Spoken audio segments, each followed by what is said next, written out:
தை பிறந்தால் வழி பிறக்கும். கும்பராசிக்கு தை மாதம் முழுக்க எப்படி இருக்குது, என்னென்ன நற்பலன்கள் உங்களுக்கு கிடைக்குது, எப்படி வழிபாடு செய்யலாம், எதுக்காக பரிகாரம் பண்ணலாம், எதற்கு நம்ம பரிகாரம் பண்ணி நமக்கு அனைத்தும் நன்மையாக நடக்கும்னு சொல்லிட்டு பார்க்கலாம். சனி பகவான் ராசிக்குள்ளேயே இருக்கிறாருங்க. ராசிக்குள்ள சனி பகவானும் சுக்கிரனும் சேர்ந்து இருக்காங்க. அது 7.5 சனியாக இருக்காங்க. அதுவும் ஜென்ம சனியான அமைப்பில் இருக்காங்க. 2ஆம் இடத்தில் தனபாக்கியமான இடத்துல ராகு பகவான் அமர்ந்துட்டு இருக்கார். 4ஆம் இடம் சுகஸ்தானத்தில் குரு பகவான் வக்கிரமாக அமர்ந்துட்டு இருக்கார். 6ஆம் இடம் ருணரோக சத்ருஸ்தானத்தில் செவ்வாய் பகவான் அதே மாதிரி வக்கிரம் பெற்று அமர்ந்திருக்காருங்க. செவ்வாய் பகவான் வக்கிரம் பெற்று அமர்ந்திருக்கார். 8வது இடத்துல கேது பகவான் அமர்ந்திருக்கார். 11வது இடமான லாபஸ்தானத்தில் புதன் பகவான் அமர்ந்திருக்கார். 12வது இடத்துல சூரிய பகவான் அமர்ந்துட்டு இருக்கார்.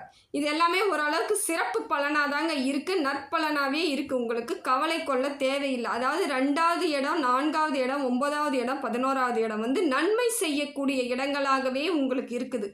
2வது இடம் பார்த்தீங்கன்னாக்கா ராகு பகவான், 4வது இடம் குரு பகவான், 11வது இடத்து லாபஸ்தானத்தில் புதன் பகவான். இவங்க எல்லாமே உங்களுக்கு நன்மை செய்யக்கூடிய இடமாகத்தாங்க இருக்கிறாங்க. குரு பகவான் உங்களுக்கு நல்லா இருந்தாலே சனி எப்படி இருந்தாலும் குரு உங்களுக்கு அம்சமாக அமைஞ்சிருச்சுன்னா உங்களுக்கு பிரச்சனைகள் தீர்ந்துருச்சுன்னு அர்த்தங்க. இவ்வளவு நாள் இருந்த பிரச்சனைகள் உடல் ரீதியாக இருக்கட்டும், பொருளாதார ரீதியாக இருக்கட்டும், மன ரீதியாக இருக்கட்டும், அத்தனையும் இப்போ சரியாகக்கூடிய காலங்களாக தாங்க இருக்குது. இந்த தை மாதம் உங்களுக்கு சிறப்பாகவே இருக்குது. கவலைப்பட தேவையில்லை. என்ன ஒன்று, அடுத்தவர்களால் உங்களுக்கு ஏதாவது தொல்லை வராமல் இருக்கணும்னா கொஞ்சம் ஜாக்கிரதையாக இருக்க வேண்டிய காலகட்டம் தாங்க. மற்றவங்களால கண்டிப்பாக உங்களுக்கு பிரச்சனைகள் இருக்குது. ஏதோ சொத்து பிரச்சனையாக இருந்தாலும் சரி, கூட பிறந்தவர்களுடன் சின்ன சின்ன பிரச்சனைகள்லாம் இப்போ அது பூதாகரமாக வெடிக்கிறதுக்கான காலகட்டங்கள் இருக்குது. அதனால் கொஞ்சம் ஜாக்கிரதையாக பேசுங்க.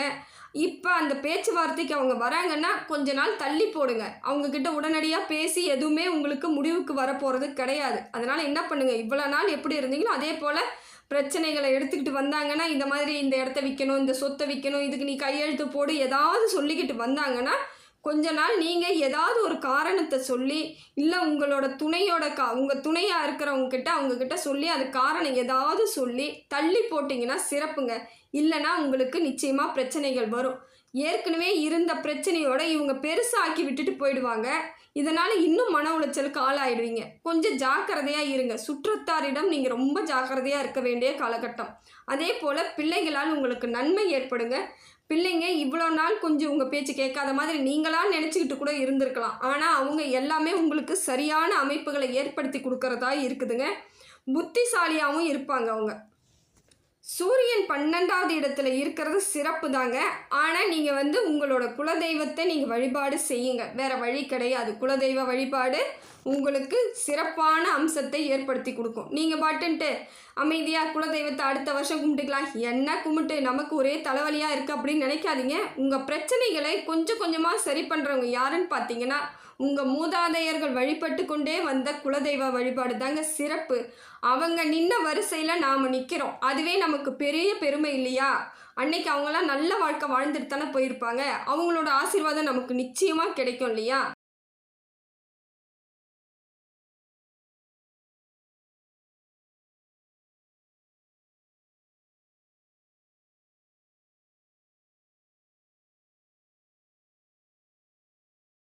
கொஞ்சம் மந்தமாக இருந்துட்டு இருந்தாலுமே இப்போ உங்களுக்கு நல்லா இருக்குதுங்க. அதே போல் புதுசாக ஏதாவது தொழில் தொடங்கலான்னா யோசித்து அது உங்களுக்கு அனுபவம் இருந்தால், உங்களோட இது வரைக்கும் ஏதாவது செய்த தொழிலாக இருந்தால் தைரியமாக பண்ணுங்கள். இல்லைன்னா கொஞ்ச நாள் அதை விட்டுடுங்க, பார்த்துக்கலாம். இன்னும் சிறிது காலம் கழித்து அந்த தொழிலை நாம் பண்ணிக்கொள்ளலாம். அதே போல் பிள்ளைகளுக்கு கல்வி நல்லா இருக்குதுங்க. கும்பராசியில் இருக்கிறவங்க இந்த முறை நல்லா படிச்சுட்டு நல்ல மதிப்பெண் எடுப்பாங்க. மேற்கல்விக்கு அவங்க ஆலோசனை செய்வார்கள். மேற்கல்வி எது எடுத்து படிக்கலான்னு சொல்லிட்டு அதை முறையாக கரெக்டாக எடுத்து இந்த காலகட்டத்தில் அவங்க படிச்சிருவாங்க. சிறப்பாக இருக்குதுங்க. அதே போல் திருமணம் இவ்வளவு நாள் தடைப்பட்டு கொண்டு வந்துச்சு, வயசு ஏறிக்கிட்டே போகுது, என்னடா இது அப்படின்னு யோசிச்சுட்டு இருந்தீங்க இல்லைங்களா? இப்போ உங்களுக்கு முடிவுக்கு வந்துடும். திருமணம் உங்களுக்கு நிச்சயமாக நல்லபடியாக நடக்கும். அதே போல் திருமணத்தில் நீங்கள் கொஞ்சம் விட்டு கொடுத்து தான் போகணும். அவங்கக்கிட்ட போயிட்டு போட்டி போட்டுக்கிட்டு நிற்காதீங்க. நல்லபடியாக உங்களுக்கு துணைவர் அமைஞ்சாலே போதுங்க. துணையோ துணைவரோ அமைஞ்சாலே சந்தோஷமாக ஏற்றுக்கோங்க. எல்லாமே ஒரு நாள் வந்து நம்ம கையில் இருக்க போகிறது இல்லைன்னு நினச்சிக்கிட்டு பொருளாதாரத்துக்கு ஆசைப்படாமல் நமக்கான அன்பான துணை அமைஞ்சாலே போதுன்னு சொல்லிட்டு நீங்கள் வந்து திருமணம் பண்ணிக்கலாம். ரொம்ப சிறப்பாக இருக்குது. ஏன்னா இந்த காலகட்டத்தில் நீங்கள் போயிட்டு ஏதாவது சின்னதாக பேசி நீங்கள் போயிட்டு வீம்புக்கு ஒரு கல்யாணம்னு பண்ணிக்கிட்டு வந்துட்டீங்கன்னா அது காலத்துக்கும் ஒரு சொல்லாவே இருந்துகிட்ருக்கும். விட்டு கொடுத்து பாருங்கள், உங்களுக்கு நிச்சயமாக அவங்க கடைசி வரைக்கும் உங்களுக்கு உற்ற துணையாக இருப்பாங்க. நிரந்தரமான ஒரு துணையாக இருக்கக்கூடிய ஆட்கள் தானே அவங்க வராங்க. அவங்களோட வந்து சப்போர்ட் இல்லாமல் நம்மளால் எதுவும் பண்ண முடியாதுன்னு நீங்கள் நினைக்கணும். அதனால் அவங்கள தகுதியாக இருக்கிறவங்கள தேர்ந்தெடுத்து நீங்கள் திருமணம் பண்ணிக்கலாம். அதே போல் வேலையில் இடமாற்றம் ஏற்பட்டால் தாராளமாக வெளியே போயிட்டு வாங்க. ஏன்னா சனி இருக்கிற காலகட்டத்தில் ஒருத்தவங்களுக்கு வீட்டிலையே இருந்துட்டு இருந்தாலே பிரச்சனை தாங்க. வீட்டில் இருந்து கொஞ்சம் வெளியே போயிட்டு பாருங்களேன், உங்களுக்கு ஒரு அமைதி ஏற்படும், வீட்டில் இருக்கவங்களுக்கும் ஒரு நிம்மதி ஏற்படும், பொருளாதார மாற்றமும் ஏற்படும் இல்லைங்களா? அப்போ அதை செய்யும் பொழுது உங்களுக்கு நிச்சயமாக ஒரு வெற்றிக்கான வாய்ப்புகளாக இருக்கும். அதை விட்டுட்டு நான் இங்கேருந்து போக மாட்டேன் அடமாக உட்காந்துட்டு இருந்தீங்கன்னா மேற்கொண்டு பிரச்சனைகள் தான் ஏற்படும். ஒரு மாற்றத்தை ஏற்றுக்கிட்டாதாங்க நம்ம நல்லபடியாக இருக்கலாம். அதை ஏற்றுக்கிறதும் நம்ம தான். அதை நம்மளுக்கு நல்ல வழியை காமிப்பார். ஜென்ம சனியில் இருக்கிறதுனால உடல் ஆரோக்கியத்தை மட்டும் கொஞ்சம் பார்த்துக்கோங்க. உடல் வந்து நீங்கள் நல்லா எக்ஸசைஸ் பண்ணுங்கள். வேர்வை வெளியே வர வரைக்கும் எக்ஸசைஸ் பண்ணுங்கள். அதுதாங்க ரொம்ப சிறப்பு. நல்ல நடைப்பயிற்சி பண்ணுங்கள், மூச்சு பயிற்சி பண்ணுங்கள். உங்களுக்கு என்னெல்லாம் தெரியுதோ அதெல்லாம் செய்யுங்க. நல்ல வீட்டில் சோம்பேறியாக இல்லாமல் கொஞ்சம் வேலை செய்யுங்க. ஒரு சிலவங்களுக்கு இந்த காலகட்டம் வந்து நமக்கு மனசளவில் வேலை செய்யணும்னு இருந்தாலும் உடல் வந்து ஒரு மாதிரி அசம்பந்தமாக இருக்கும் இல்லைங்களா? அந்த டைமில் நாம் எதிர்த்து வேலை செய்ய ஆரம்பித்தாலே போதுங்க, நம்ம உடல் ஆரோக்கியமும் ஏற்பட்டுரும். இந்த சனி பகவானோட கூர்மையும் கொஞ்சம் குறையறதுக்கான வாய்ப்புகள் அதிகமாக இருக்குது. நீங்கள் அப்படியே சாப்பிட்டு உட்காந்துட்டு இருந்தீங்கன்னா அது வியாதியாக மாறிடும். அதனால் ஜென்ம சனி இருக்கும் பொழுது உடல் உழைப்பு முக்கியமாக தேவைங்க. நிறைய எக்ஸசைஸ் பண்ணுங்கள். நல்ல காற்று ஓட்டமான இடத்துல நல்ல நடைப்பயிற்சி பண்ணுங்கள். இதெல்லாம் செய்யும் பொழுது உங்களுக்கு ஒரு ஆரோக்கியமான உடல்நிலை ஏற்படும். பணம் சம்மந்தப்பட்ட பிரச்சனையில் மட்டும் கொஞ்சம் ஜாக்கிரதையாக இருங்க. குடுக்கல் வாங்கல கொஞ்சம் ஜாக்கிரதையாக கொடுத்து வாங்குங்க. ஏற்கனவே கொடுத்தவங்ககிட்ட நீங்கள் கொடுக்குறதா இருந்தால் கொஞ்சம் நிதானமாக கொடுக்கலாம். புதுசாக கொடுக்குறதா இருந்தால் கொஞ்சம் யோசிங்க. இவங்க கிட்ட கொடுத்தா திருப்பி வருமா, இவங்க என்ன தொழிலுக்கு கேட்குறாங்க, எதுக்காக கேட்குறாங்கன்னு சொல்லிட்டு பார்த்து நிதானமாக யோசிச்சுட்டு அதுக்கப்புறம் கொடுங்க. அதுக்கப்புறம் கொடுத்துட்டு வரல அப்படின்ற கவலைப்பட்டுட்டு சனி பகவான் மேலே சொல்லாதீங்க. அப்போ அவரோட வேலையை தான் அவர் செஞ்சிட்ருக்காரு. அதனால் நீங்கள் உங்களோட வேலையை கரெக்டாக செய்யணுன்னா நிதானித்து யோசித்து கொடுங்க, தப்பு கிடையாது. ஃபைனான்ஸ் பண்ணுறவங்களா இருந்தாலுமே அதை தெரிஞ்சு அதை யாருக்கு கொடுக்கலாம், எப்படி கொடுக்கலாம், உங்களுக்கெல்லாம் தெரியும், அனுபவம் இருக்கும். இருந்தாலுமே சில சமயம் நம்ம மனசும் நம்ம மூளையும் நம்ம சொல் பேச்சு கேட்காம இஷ்டத்துக்கு போயிடும். அது இந்த கிரக நிலவரத்தால் தான் அதெல்லாம் நடக்கிறது. அதனால் நீங்கள் என்ன பண்ணுங்கள், கொஞ்சம் யோசித்து கொடுங்க. கொடுத்தா திருப்பி வருமா, அதே மாதிரி கொடுக்கும் பொழுது சாட்சி வச்சுக்கிட்டு கொடுங்க, கையெழுத்து வாங்கிக்கிட்டு கொடுங்க.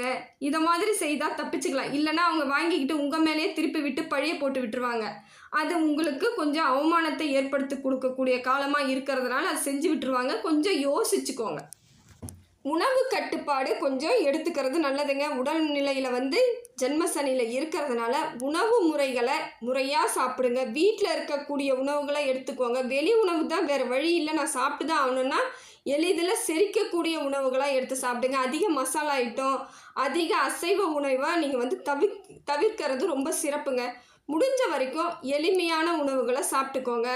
நல்ல ஒரு எக்ஸசைஸ் பண்ணும்பொழுது உங்களுக்கு அந்த செரிமானம் ஆகிடும். அதே போல் இஞ்சி அதிகமாக எடுத்துக்கோங்க. இஞ்சி உடம்புக்கு தேவையான அளவுக்கு இஞ்சி கஷாயமாவோ இல்லை இஞ்சி உணவில் எப்படியோ ஒரு சிறிய துண்டுனா ஒரு நாளைக்கு சிறிதளவுனா எடுத்துக்கிறதுக்கு முயற்சி பண்ணுங்கள். இப்படி செய்யும் பொழுது உடல் ஆரோக்கியம் சிறப்பாக இருக்குங்க. புதிதாக வண்டி வாகனம் வாங்கணுன்றவங்க யோசித்து வாங்கலாம். இருக்கக்கூடிய பழைய வண்டியை விற்றுட்டு புது வண்டி வாங்கிறதுக்கான வாய்ப்புகள் இருக்குது, பொருளாதாரம் நல்லா இருக்கிறதுனால. அதே மாதிரி வண்டி வாகனத்தில் செல்லும் பொழுதும் ஜாக்கிரதையாக செல்லுங்க. சனி பகவான் இருக்கிற அத்தனை பேருக்கும் சொல்ல வேண்டிய ஒரு சரியான இதுன்னு பார்த்தீங்கன்னாக்கா, வண்டி வாகனத்தில் செல்லும் பொழுது ஜாக்கிரதையாக போங்க. அந்த அறிவுரை மட்டும்தாங்க சொல்ல முடியும். ஏன்னா அது அப்படி தான் நமக்கு எங்கேயாவது எடுத்துகிட்டு போய் விட்டுடும். நமக்கு பிரச்சனைகளை எப்படி ஏற்படுத்தலாம் தான் அவங்க பார்ப்பாங்க. நாம் தான் அதை சரியாக முறையாக நிதானத்தோடு கடைப்பிடிங்க. சின்ன பிள்ளைங்களா இருந்தீங்கன்னா வண்டியை வந்து கொஞ்சம் பார்த்து ஓட்டுங்க அப்படின்னு சொல்லிட்டு நீங்களே சொல்லுங்கள். அதே போல் சின்ன பிள்ளைங்களுக்கு நானும் அதே தான் சொல்கிறேன். கும்பராசியில் இருக்கக்கூடிய சின்ன பிள்ளைகள் வண்டியை நிதானமாக ஓட்டுங்க. எடுத்த உடனே எனக்கு எல்லாம் தெரியும்னுட்டு வேகமாக ஓட்டிகிட்டு போய் எங்கேயா விழுந்து அடிபட்டா பெற்றோர்களுக்கு அது ரொம்ப சிரமத்தை ஏற்படுத்தி கொடுத்துரும். ராமேஸ்வரம் போயிட்டு வர்றது ரொம்ப சிறப்புங்க.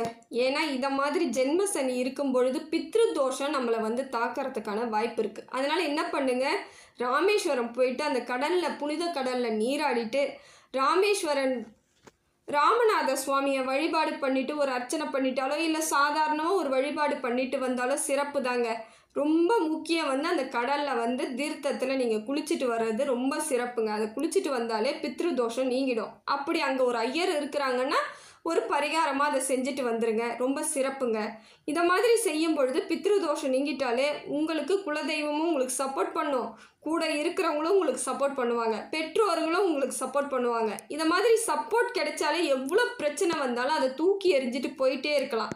அதனால் தயவு செஞ்சு நீங்கள் வந்து ராமேஸ்வரம் போயிட்டு வர்றது ரொம்ப சிறப்பு. அது தை மாதத்தில் போய் வர்றது இன்னும் ரொம்ப சிறப்பான விசேஷமான பலன். தை அமாவாசைக்கு போகலாமான்னு கேட்டிங்கன்னா போகலாம், ஆனால் கூட்டம் ஜாஸ்தியாக இருக்கும். மற்ற நாளில் போயிட்டு வாங்க, சிறப்பாக உங்களுக்கு இருக்கும்.